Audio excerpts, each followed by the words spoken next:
Hello, listeners and viewers. We are back yet again with another hot one for you. We have amazing content teed up for you tonight. And my name is Rachel Kanyana, a communication strategist. And today I'm in the studio with none other than Dr. Victoria Mwebekatasi. So, welcome back to our YouTube channel. Happy New Year, viewers. So, this is your health and wellness coach, and I'm also a specialist treating children with brain and spine cancers. Yes, it's a new year. Happy New Year to everyone. It's so exciting. I'm just so excited with this new year because we've got a lot of things planned out. I just don't even know. I don't want to spill the tea, but also I want to. So anyway, without further ado, let's get into it. It's the new year, and how are you starting your new year, to be honest? How are you setting up yourself for success for this new year? Dr. Victoria, I know you've got so much to pour into us today. I would love for you to set the stage. What is today's topic about? Why are we here? So today we are going to talk about the 5 best self-reflection questions that you can use. And I am going to begin this with a story of mine. So let's get right into it. So I want to tell you about one of my worst mornings that I had recently.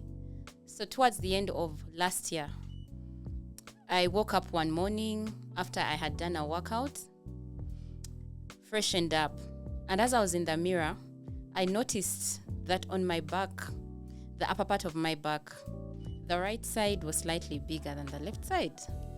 And there was a little bit of cramping or pain in that muscle, which I had felt the day before, but ignored because I thought it was because of the workout and the weightlifting, because I am a weightlifter, and I lift weights about 3 days a week. However, when I looked at it at this point, I realized that the right side of my back was bigger than the left side. And of course, being a doctor and also a specialist who treats cancer, the first thought that I had was that I probably have a cancer of the muscle at this point. Oh my goodness. So I must tell you, I was in jitters. I was so scared. Yeah. And the truth is, you get anxious, even though you're the type of person who treats these things on a daily basis. I mean, I've been treating people with cancer for over 10 years, but I know that I am not immune to it. Yeah. Oh my God. I can't imagine how you must have felt in the moment. I imagined myself going through the entire process of go to the doctor, go and get CT scans done, start chemotherapy. So then I had questions of, okay, so do I have to quit my job? Right. So I'm going to do chemotherapy, and then I have to get cycles of treatment like every 3 weeks. Yeah. There's no way I will work. Get so stressed, you're tired, you're nauseated, you can't eat. So I figured, can I support myself with the amount of money that I have now if I have to be off work for about 6 months to a year? Oh my to gosh. maybe the next 2 years, you know? Yeah. And of course, some other questions running through my head where I have no children. Yeah. And most of the drugs that you use in treating cancer patients render you sterile or infertile as one of the side effects. So in my head, I was thinking, okay, so now I don't have children. Okay, I would love to have a baby.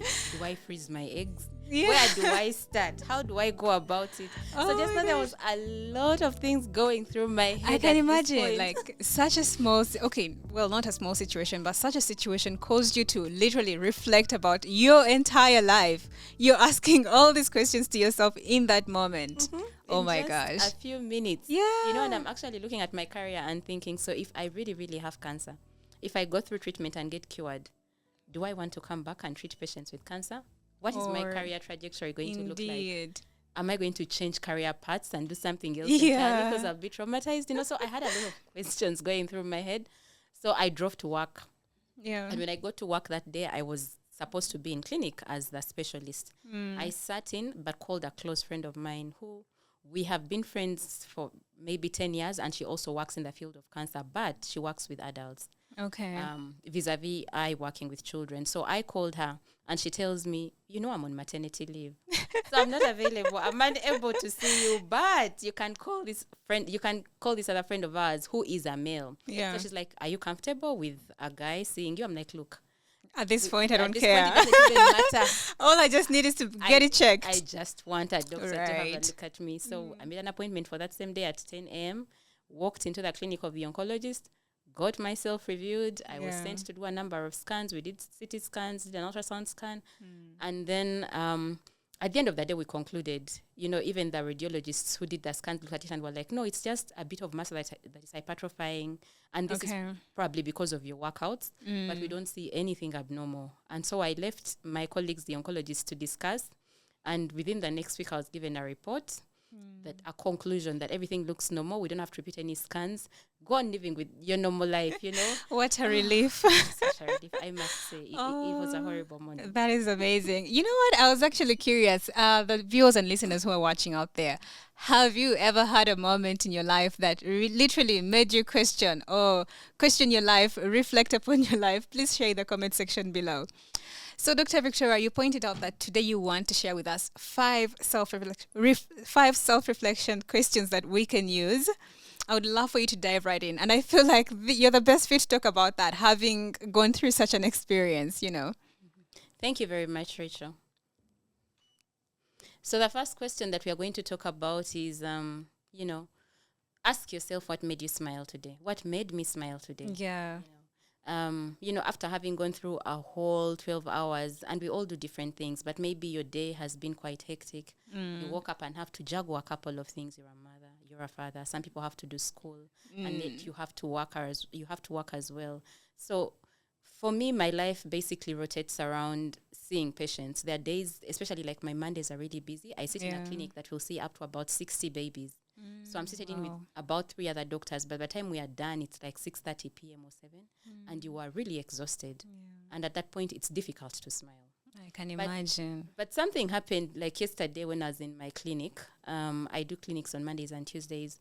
Over the Christmas holiday, my younger sister gave me a present. It's a pinky holder with a little teddy bear, and it has the word happy on it. And it's really pretty.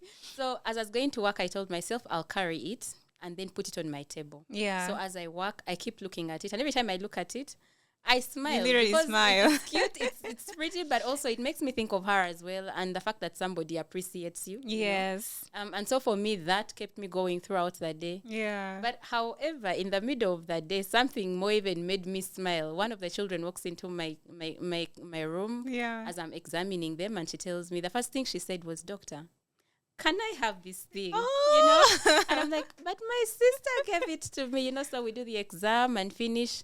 And before I know it, she has walked out with it. Oh, dear. So eventually the father brings her back with it to bring it back. And I was like, she can have it, But it was a joy of seeing that on her face that I also got, more joyful. And I was smiling even more by the end of the day. To put a smile on her face. Well, there goes the ripple effect. You smiled, she smiled, and we all smiled. You all smiled. Okay, so that is a great question indeed to ask yourself, because like you explained your line of work, if you're not careful, you might end up even leaving clinic without smiling. And I believe so many people out there, their work might be similar, or even they're going through a phase where they're hating the job, but your energy is really important. So if you reflect, if you're intentional to look for that thing, I think that is really important, to look for that thing that made you smile a day. It's really important. And I don't think I've ever sat down to actually do that myself. So thank you. So the second question we look at today is, ask yourself what drained your energy. Because, from the time that you wake up to the time that you go to bed, a lot of things happen. And I will take you back to another experience of mine that I had recently. So last Monday, after a very busy Monday clinic, I left clinic at about 6:30 p.m. And I am driving back home. So I live in Komamboga, so I was driving along Mawanda Road. Yeah. And just as I got to the junction at Mawanda Road, there was a traffic policeman, so he stops us. And I was at the front of the line. Yeah. It's getting dark at that point. I hadn't eaten the entire day. And I was really, truly exhausted. Yeah. But I stopped. And then when he actually let us go, all I had was a bang in front of me. Ooh. The moment the policeman said, he flagged us off, I started my car. I had a bang. And I just, braked and first took a few moments to understand what's going on, as in shock. And then to look, there was a border plastered at the front of my car. Oh, shame. And I see 2 people have fallen at the front, at the front of my car. Yeah. And so, at that point, I kind of was trying to gather my thoughts. What do I do? What's going on? Then the policeman comes. And fortunately, the border man was in the wrong. He came from a different direction Yeah. where the cars had actually been stopped. But he caused very severe damage to my car at that point. Oh, Like no. the entire front of the car was spoiled. The lights, the headlights were broken. The whole bumper came off. Like parts were flying all over the place. And I think for Shame. me, what drained me the most was the fact that I'd had a long day. I hadn't eaten. I'd been looking forward to going home and having a few hours of sleep Yeah. because the next day I had to be back in clinic. And now I felt like a second day was beginning in Just another before, day because, yeah. the whole charade of having to go to the police station, put your cars, record a statement, go through Yeah. all these things, so by the time that entire process was done, I felt very drained, but I was also Yeah. traumatized. I didn't want to get on a border. So I called up my big sister Yeah. because we stay in the same apartment. And Yeah. luckily she hadn't gone home yet. She was somewhere around Makerere. So she told me where to meet her. I Yeah. found her somewhere and she just drove me home and we talked about it and, made everything feel a lot better. Yeah. But this entire incident just kind of left me a bit drained after such a long I day. can't imagine. Yeah. Yeah. And moreover, like the timing, it happened after you had a long day at work. You didn't really have a proper meal, like you said. So you're like, okay, how worse can it get? I know, right? Sorry Yeah. about that experience. Yeah. Okay, so yeah, I guess in this case, it's also important to identify the things that, drain our energy because coming from someone who wants to maintain a positive outlook, you want to be positive, but also there are those moments that really press you, that really get to you, and you're like, "Ugh, how bad can it get, really?" So I think to be able to process your emotions, you need to identify that this actually happened to me. It was an unpleasant experience, and you acknowledge it.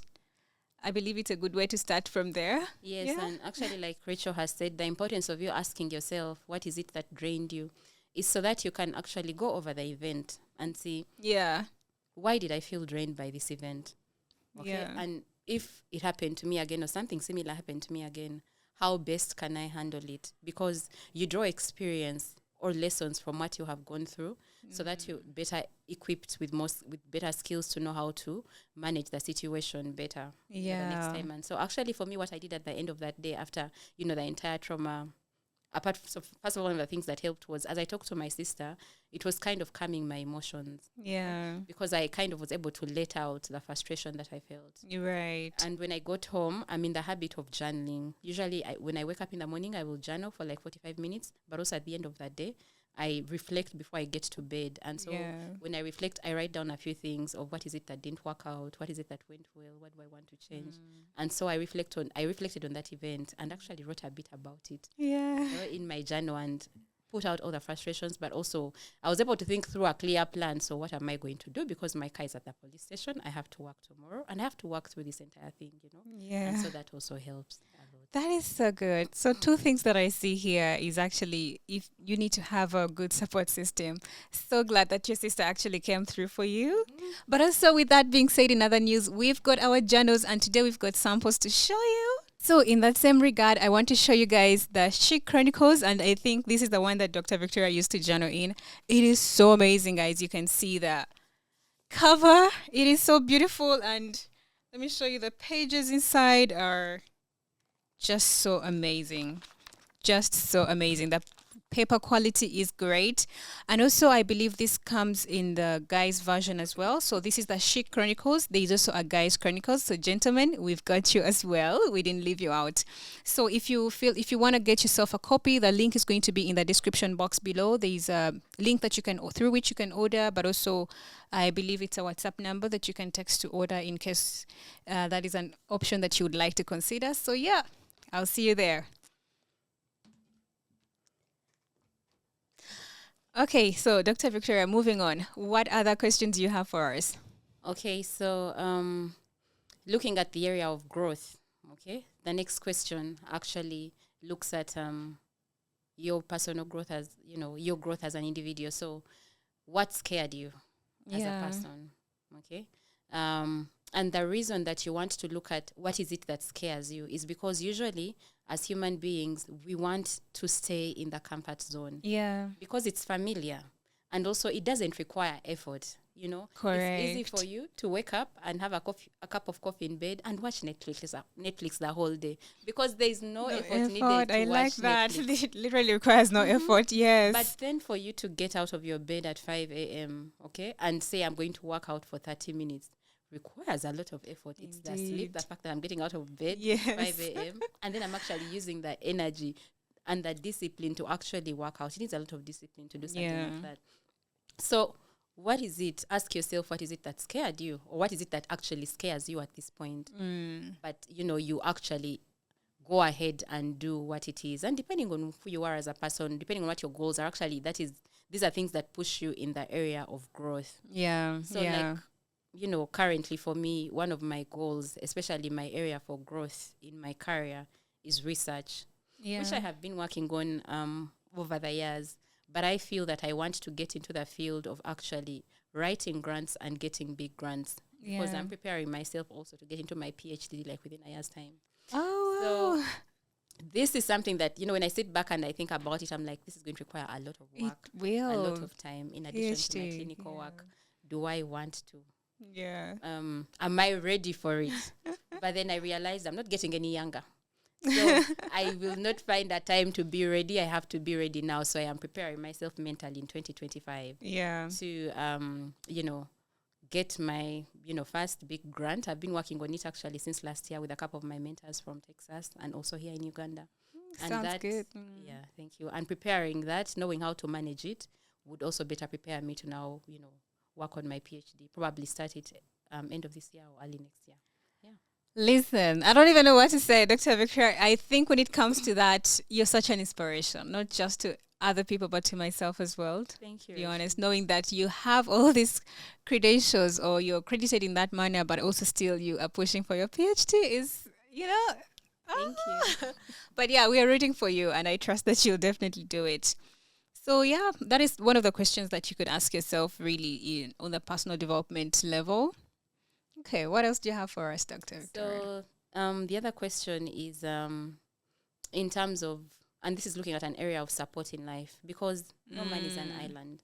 And each of us in life, in one way or another, at a certain point is going to need somebody else to hold your hand. That is true. So you want to ask yourself, who helped me today? Okay. And it may not be only today, but looking back, you know, over the past few weeks, the past few months, who have been those people, even over like maybe the past few years, who have walked this journey with you.